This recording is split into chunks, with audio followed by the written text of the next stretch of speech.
welcome to my channel. நாம இந்த வீடியோல எதை பத்தி பார்க்க போறோம்னா, இப்போ நம்ம சொல்லுவோம்ல, கொஞ்ச நாளைக்கு முன்னாடி நான் அங்க போனேன், கொஞ்ச நாளைக்கு முன்னாடி தான் நான் அங்க போனேன், கொஞ்ச நாளைக்கு முன்னாடி இது நடந்தது, கொஞ்ச நாளைக்கு முன்னாடி தான் இது நடந்தது, கொஞ்ச நாளைக்கு முன்னாடி நாங்க இந்த வீட்டை வாங்கணும், அந்த மாதிரி நம்ம சொல்லுவோம்ல, அப்படி சொல்றது. அடுத்து என்ன, கொஞ்ச நாளைக்கு முன்னாடி வரைக்கும் அவ நல்லாதான் இருந்தா, கொஞ்ச நாளைக்கு முன்னாடி வரைக்கும் நான் அங்க போயிட்டு இருந்தேன், கொஞ்ச நாளைக்கு முன்னாடி வரைக்கும் நாங்க பேசிட்டு இருந்தோம், இந்த மாதிரி நம்ம சொல்லுவோம்ல. இதெல்லாம் எப்படி நம்ம சென்டென்ஸ் மேக் பண்ணி பேசுறது, அத பத்தி தான் நம்ம இந்த வீடியோல வந்து கிளியரா பார்க்க போறோம். ஃப்ரெண்ட்ஸ், நம்ம சேனலை ஃபர்ஸ்ட் டைம் பாக்குறீங்கன்னா சப்ஸ்கிரைப் பண்ணி கூடவே இருக்க பெல் ஐகானையும் கிளிக் செய்வீங்க. ஓகே, இந்த வீடியோக்குள்ள போகலாம். ஓகே, இல்ல ஃபர்ஸ்ட் பாருங்க, என்னன்னா கொஞ்ச நாளைக்கு முன்னாடி ஒரு விஷயம், கொஞ்ச நாளைக்கு முன்னாடி கடந்த காலத்துல கொஞ்ச நாளைக்கு முன்னாடி நடந்ததை நம்ம மென்ஷன் பண்றோம். ஓகே, கொஞ்ச நாளைக்கு முன்னாடி நான் அங்க போனேன், கொஞ்ச நாளைக்கு முன்னாடி நான் ஒண்ணு அங்க வச்சு பார்த்தேன், மார்க்கெட்ல வச்சு பார்த்தேன், இந்த மாதிரி நம்ம சொல்லுவோம்ல. அடுத்து கொஞ்ச நாளைக்கு முன்னாடி இந்த விஷயம் நடந்தது அப்படி நம்ம சொல்றது. அடுத்து கொஞ்ச நாளைக்கு முன்னாடி தான் ஒரு அழுத்தம் கொடுத்து நம்ம சொல்லுவோம்ல, கொஞ்ச நாளைக்கு முன்னாடி தான் இது நடந்தது, கொஞ்ச நாளைக்கு முன்னாடி தான் நாங்க இந்த வீட்டை வாங்கணும், இந்த மாதிரி நம்ம சொல்லுவோம்ல. இப்படி கொஞ்ச நாளைக்கு முன்னாடி தான் ஒரு விஷயம் கடந்த காலத்துல ஒரு அழுத்தம் கொடுத்து நம்ம சொல்றது, கடந்த காலத்தில் நடந்தது.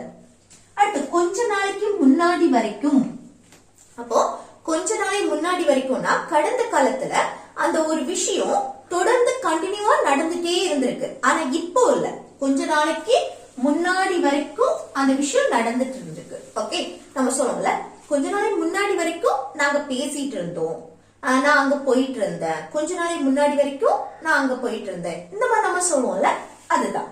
ஓகே, இது எப்படி நம்ம வந்து எழுதுறதுன்னு பார்ப்போம். பாருங்க, கொஞ்ச நாளைக்கு முன்னாடி அப்படின்னு சொல்றதுக்கு a few days ago,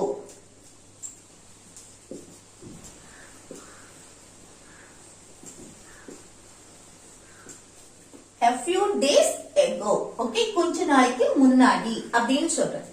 அடுத்து கொஞ்ச நாளைக்கு முன்னாடி தான் அப்படின்னு ஒரு அழுத்தம் கொடுத்து சொல்றோம்ல, அதுக்கு just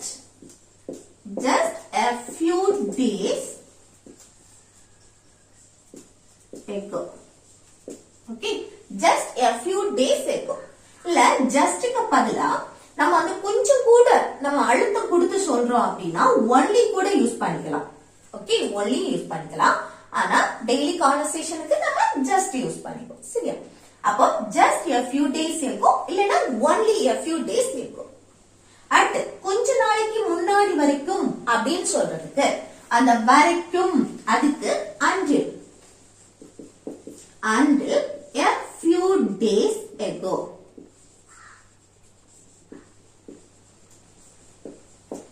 ஓகே, அப்போ கொஞ்ச நாளைக்கு முன்னாடி வரைக்கும் அப்படின்னு சொல்றதுக்கு until a few days ago. Okay, இனி வந்து நம்ம எக்ஸாம்பிள்ஸ் ஒன் பை ஒன்னா பாப்போமா? ஓகே, ஃபர்ஸ்ட் எக்ஸாம்பிள் பாருங்க. கொஞ்ச நாளைக்கு முன்னாடி நாங்க அங்க போனோம், நம்ம சொல்லுவோம்ல, கொஞ்ச நாளைக்கு முன்னாடி நாங்க அங்க போனோம். இது எப்படி சொல்லலாம் பாருங்க, இது வந்து கடந்த காலத்துல நடந்த விஷயம், அப்ப சிம்பிள் பாஸ்ட் டென்ஸ் படி நம்ம சொல்றோம். அப்ப எப்படி சொல்றது, கொஞ்ச நாளைக்கு முன்னாடி, இது அப்படியே இருக்கட்டும், நாங்க அங்க போனோம் அப்படின்னா ஃபர்ஸ்ட் வந்து சிம்பிள் பாஸ்ட் டென்ஸ் படி எப்படி, சப்ஜெக்ட் நாங்க, தன்னையும் தன் கூட இருக்கிறவங்களையும் சேர்த்து பேசுறது தானே, நாங்க we. அப்போ அடுத்து என்ன வரணும், verb வரும். அங்க போணும், போகக்கூடிய செயல், போறதுக்கு இங்கிலீஷ்ல என்னது, go, அதோட பாஸ்ட் went. அடுத்து அங்க, அங்கனா there. அப்ப நாங்க அங்க போனோம் அப்படின்னா we went there, we went there. எப்போ, கொஞ்ச நாளைக்கு முன்னாடி, கொஞ்ச நாளைக்கு முன்னாடி அப்படின்னு சொல்லும்போது a few days ago, a few days ago. Okay, அப்போ கொஞ்ச நாளைக்கு முன்னாடி நாங்க அங்க போனோம் அப்படின்னா இதை எப்படி சொல்லலாம், we went there a few days ago, we went there a few days ago. Okay, அடுத்து கொஞ்ச நாளைக்கு முன்னாடி தான் நாங்க அங்க போனோம், ஒரு அர்த்தம் கொடுத்து சொல்றோம் பாருங்க, கொஞ்ச நாளைக்கு முன்னாடி தான் நாங்க அங்க போனோம். இது எப்படி சொல்லலாம் பாருங்க, நாங்க அங்க போனோம் அப்படின்னா இது எப்படி சொல்றது, நாங்க we, அடுத்து போனோம் பாஸ்ட் went, அடுத்து there. அங்க. Okay, we went there. கொஞ்ச நாளைக்கு முன்னாடி தான் ஒரு அழுத்தம் கொடுத்து சொல்லும்போது just a few days ago. just a few days ago. Okay, இல்ல வந்து justக்கு பதில் only கூட யூஸ் பண்ணிக்கலாம். Okay, only a few days ago. அப்போ கொஞ்ச நாளைக்கு முன்னாடி தான் நாங்க அங்க போனோம் அப்படின்னா இது எப்படி சொல்லலாம்? We went there just a few days ago. We went there just a few days ago. Next, கொஞ்ச நாளைக்கு முன்னாடி அவன் என்கிட்ட சொன்னான். கொஞ்ச நாளைக்கு முன்னாடி அவன் என்கிட்ட சொன்னான். இது எப்படி சொல்லலாம்? பாருங்க, கொஞ்ச நாளைக்கு முன்னாடி இது அப்படி இருக்கட்டும். அவன் என்கிட்ட சொன்னான் அப்படின்னா இது எப்படி சொல்றது? அவன் சப்ஜெக்ட், he, அவன் பாஸ்ட் தானே, முடிச்சு போற விஷயத்தை பத்தி தான் பேசுறோம். அவன் என்கிட்ட சொன்னான், verb, சொல்லக்கூடிய செயல். சொல்றதுக்கு இங்கிலீஷ்ல tell, அதோட பாஸ்ட் told. யார்கிட்ட சொன்னா? என்கிட்ட, me. he told me அப்படின்னா அவன் என்கிட்ட சொன்னான். எப்போ? கொஞ்ச நாளைக்கு முன்னாடி அப்படின்னா a few days ago.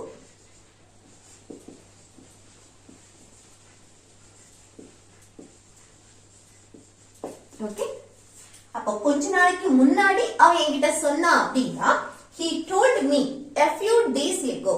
he told me a few days ago. இதே இது கொஞ்ச நாளைக்கு முன்னாடி தான் ஒரு அழுத்தம் கொடுத்து சொல்றோம் அப்படின்னா கொஞ்ச நாளைக்கு முன்னாடி தான் அவன் என்கிட்ட சொன்னான் அப்படின்னா இங்க எப்படி சொல்றது? he told me a few days ago க்கு பதில் just.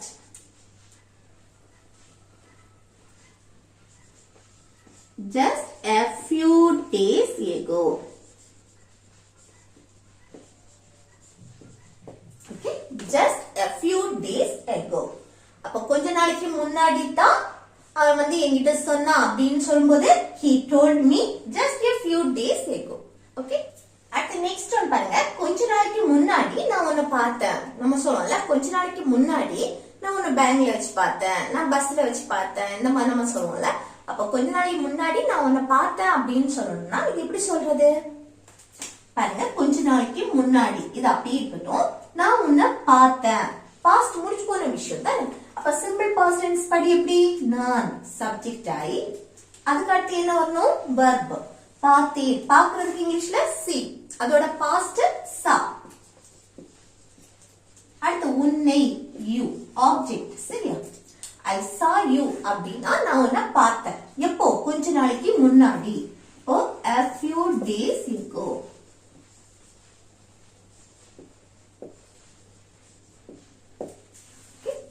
அப்ப நான் கொஞ்ச நாளைக்கு முன்னாடி உன்னை பார்த்தேன் அப்படின்னா I saw you a few days ago. I saw you a few days ago. Okay, அடுத்து கொஞ்ச நாளைக்கு முன்னாடி அவ ஒரு புதிய போன் வாங்கினா. நம்ம சொல்லுவோம்ல, கொஞ்ச நாளைக்கு முன்னாடி அவ ஒரு புதிய போன் வாங்கினா, கொஞ்ச நாளைக்கு முன்னாடி அவ ஒரு புதிய வீடு வாங்கினா, இந்த மாதிரி நம்ம சொல்லுவோம்ல. இது எப்படி சொல்றது? பாருங்க, கொஞ்ச நாளைக்கு முன்னாடி அவ ஒரு புதிய போன் வாங்கினாள். அப்போ சப்ஜெக்ட் என்ன? அவள், அவள்னா she.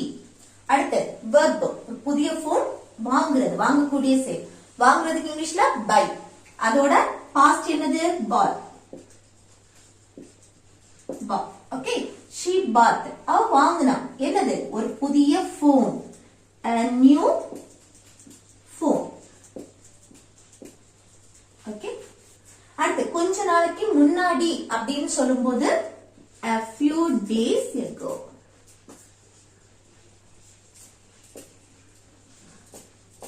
ஓகே, அப்ப கொஞ்ச நாளைக்கு முன்னாடி அவ ஒரு புதிய போன் வாங்கினா அப்படின்னா she bought a new phone a few days ago. Okay, she bought a new phone a few days ago. Next, கொஞ்ச நாளைக்கு முன்னாடி தான் நான் என் காரை விட்டேன். நம்ம சொல்லுவோம்ல, நான் கொஞ்ச நாளைக்கு முன்னாடி தான் என் காரை விட்டேன் அப்படின்னு. இது எப்படி சொல்றது? பாருங்க, கொஞ்ச நாளைக்கு முன்னாடி தான் ஒரு அழுத்தம் கொடுக்கிறோம் தானே. நான் என் காரை விட்டேன். அப்ப சப்ஜெக்ட் என்ன? நான், I. அடுத்து என்னது? verb வரும். என் காரை விட்டேன். விற்கிறதுக்கு sell, அதோட past sold. Okay, I sold, நான் விட்டேன். என்னது? என் காரை. Okay, my car. அப்போ நான் என் காரை விற்றேன் அப்படின்னா I sold my car. I sold my car. எப்போ கொஞ்ச நாளைக்கு முன்னாடி தான் அப்படின்னு சொல்லணும்னா எப்படி சொல்றது? just a few days ago. Okay, அப்போ கொஞ்ச நாளைக்கு முன்னாடி தான் நான் என் காரை விற்றேன் அப்படின்னா இது எப்படி சொல்லலாம்? I sold my car just a few days ago. Okay, I sold my car just a few days ago.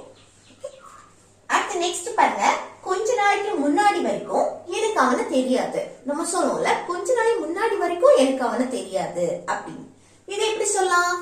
பாருங்க, கொஞ்ச நாளைக்கு முன்னாடி வரைக்கும் இது அப்படியே இருக்கட்டும், எனக்கு அவனை தெரியாது. ஓகே, பாஸ்ட் முடிச்சு போன விஷயத்தை பத்தி பேசுறோம். ஆனா பாஸ்ட்ல அந்த செயல் என்னது? கண்டினியூஸா நடந்திருக்கு. ஆனா இப்போ இல்ல. சரியா? அப்ப நம்ம பாஸ்ட பத்தி பேசுறோம், எனக்கு அவனை தெரியாது அப்படின்னு. அப்ப எப்படி சொல்றது? சிம்பிள் பாஸ்ட் டென்ஸ்ல நம்ம நெகட்டிவா சொல்லும் போது எனக்கு, எனக்குன்னா தன்னை குறிக்கிறது சப்ஜெக்ட். அடுத்து என்ன வரணும்? சிம்பிள் பாஸ்ட் டென்ஸ்ல நெகட்டிவ்னா didn't. ஓகே, didn't அடுத்து verb, அவனை தெரியாது. தெரியாதுன்னு சொல்லும் போது no, didn't know. நோனா தெரியும், didn't know அப்படின்னா பாஸ்ட் மெயின் பண்ணி நமக்கு தெரியாது அப்படின்னு சொல்றது. அடுத்து அவனை, him. ஓகே, அப்போ எனக்கு அவனை தெரியாது அப்படின்னா I didn't know him. I didn't know him. அடுத்து கொஞ்ச நாளைக்கு முன்னாடி வரைக்கும் அப்படின்னு சொல்லும்போது until a few days ago. Until a few days ago. Okay, அப்போ கொஞ்ச நாளைக்கு முன்னாடி வரைக்கும் எனக்கு அவனை தெரியாது அப்படின்னா I didn't know him until a few days ago. Okay, I didn't know him until a few days ago. Next, கொஞ்ச நாளைக்கு முன்னாடி வரைக்கும் நாங்க தினமும் பேசிட்டு இருந்தோம். கொஞ்ச நாளைக்கு முன்னாடி வரைக்கும் என்னது? நாங்க தினமும் பேசிட்டு இருந்தோம். இது எப்படி சொல்றது? பாருங்க, கொஞ்ச நாளைக்கு முன்னாடி வரைக்கும் நாங்க தினமும் பேசிட்டு இருந்தோம். ஒரு செயல் கண்டினியூஸா நடந்துட்டே இருந்ததை மென்ஷன் பண்றோம். சரியா? அப்ப இத வந்து பாஸ்ட் கண்டினியூஸ் டென்ஸ்ல எழுதுறோம். பாஸ்ட் கண்டினியூஸ் டென்ஸ் எப்படி? பாருங்க, நாங்க, நாங்கன்னா we subject. Past continuous tense படி என்ன வரும்? were இல்லனா was யூஸ் பண்ணுவோம் தானே? be verb, were இல்லனா was. சப்ஜெக்ட்டுக்கு அடுத்து இங்க வந்து be வந்திருக்கு, சோ were தான் யூஸ் பண்ணுவோம். were அடுத்து என்ன வரணும்? verb. நாங்க தினமும் பேசிட்டு இருந்தோம். பேசக்கூடிய செயல். பேசுறதுக்கு இங்கிலீஷ்ல என்னது? talk. ஆனா ing ஃபார்ம்ல எழுதணும். past continuous tense, present continuous tense, future continuous tense. அந்த continuous அப்படின்னு வந்தாலே நம்ம verb ing ஃபார்ம்ல தான் எழுதுவோம். சரியா? அடுத்து என்ன? நாங்க தினமும் பேசிட்டு இருந்தோம். அப்போ தினமும் நடக்கக்கூடிய செயல் every day. ஓகே, அப்ப நாங்க தினமும் பேசிட்டு இருந்தோம் அப்படின்னா இது எப்படி சொல்லலாம்? we were talking every day. we were talking every day. Okay, எப்போ? கொஞ்ச நாளைக்கு முன்னாடி வரைக்கும். இப்போ இல்ல, கொஞ்ச நாளைக்கு முன்னாடி வரைக்கும். அப்போ until a few days ago. Okay, அப்ப கொஞ்ச நாளைக்கு முன்னாடி வரைக்கும் நாங்க வந்து தினமும் பேசிட்டு இருந்தோம் அப்படின்னா இது எப்படி சொல்லலாம்? we were talking every day until a few days ago. okay, we were talking every day until a few days ago. Next one பாருங்க, கொஞ்ச நாளைக்கு முன்னாடி வரைக்கும் அவர் நலமாக இருந்தார். நம்ம சொல்லுவோம்ல, கொஞ்ச நாளைக்கு முன்னாடி வரைக்கும் அவர் நல்லா தான் இருந்தாரு அப்படின்னு. இப்பதான் அவருக்கு உடம்பு சரியில்லாம இருந்திருக்கு. ஆனா என்னது? கொஞ்ச நாளைக்கு முன்னாடி வரைக்கும் அவர் நல்லா தான் இருந்தாரு அப்படி நம்ம சொல்றது. இது எப்படி சொல்லலாம்? கொஞ்ச நாளைக்கு முன்னாடி வரைக்கும் இது அப்படி இருக்கட்டும், அவர் நலமாக இருந்தார். அப்போ அவர் பாஸ்ட் முடிச்சு போற விஷயத்தை பத்தி பேசுறோம். அவர் சப்ஜெக்ட் he. அடுத்து இது வந்து என்னன்னா ஒருவருடைய நிலையை பற்றி பேசுறோம். ஓகே, ஒருவருடைய நிலையை பற்றி பேசும்போது அங்க be verb தான் யூஸ் பண்ணுவோம். அப்போ பாஸ்ட் முடிஞ்சு போனதை பற்றி பேசுறோம், அங்க என்னது? was இல்லனா were யூஸ் பண்ணுவோம். ஓகே, இதுதான் இங்க மெயின் verb நம்ம யூஸ் பண்றது. அப்போ was வருமா were வருமா? was தான் வரும். he வந்திருக்கு. சப்ஜெக்ட் he வந்தா இங்க was யூஸ் பண்ணும். அந்த இருந்தா அர்த்தத்தை கொடுக்கறதா இந்த was. ஓகே, அடுத்து நல்லா fine. Okay, he was fine அப்படின்னா அவன் நலமாக இருந்தான். எப்போ? கொஞ்ச நாளைக்கு முன்னாடி வரைக்கும். அப்போ until a few days ago. Okay, அப்போ கொஞ்ச நாளைக்கு முன்னாடி வரைக்கும் அவர் நலமாக இருந்தார் அப்படின்னா இதை எப்படி சொல்லலாம்? He was fine until a few days ago. He was fine until a few days ago. Okay, அடுத்து நெக்ஸ்ட் ஒன் பாருங்க. இது வந்து ஹோம்வொர்க். சரி, இந்த ரெண்டுமே கொஞ்ச நாளைக்கு முன்னாடி அவன் என்கிட்ட மன்னிப்பு கேட்டான். நம்ம சொல்லுவோம்ல, கொஞ்ச நாளைக்கு முன்னாடி அவன் என்கிட்ட மன்னிப்பு கேட்டான் அப்படின்னு. இதை எப்படி சொல்லலாம்? இது எப்படி சொல்லலாம்னு கமெண்ட் பாக்ஸ்ல கமெண்ட் பண்ணுங்க. அடுத்து கொஞ்ச நாளைக்கு முன்னாடி வரைக்கும் அவன் இங்க வேலை செஞ்சுட்டு இருந்தான். நம்ம சொல்லுவோம்ல, கொஞ்ச நாளைக்கு முன்னாடி வரைக்கும் அவன் இங்கதான் வேலை செஞ்சுட்டு இருந்தான் அப்படின்னு நம்ம சொல்லுவோம்ல, அதுதான். ஓகே, இதை எப்படி சொல்லலாம்னு கமெண்ட் பாக்ஸ்ல கமெண்ட் பண்ணுங்க. ஓகே ஃப்ரெண்ட்ஸ், இந்த வீடியோ உங்களுக்கு பிடிச்சிருந்தா லைக் பண்ணி, ஷேர் பண்ணி, கமெண்ட் பண்ணுங்க.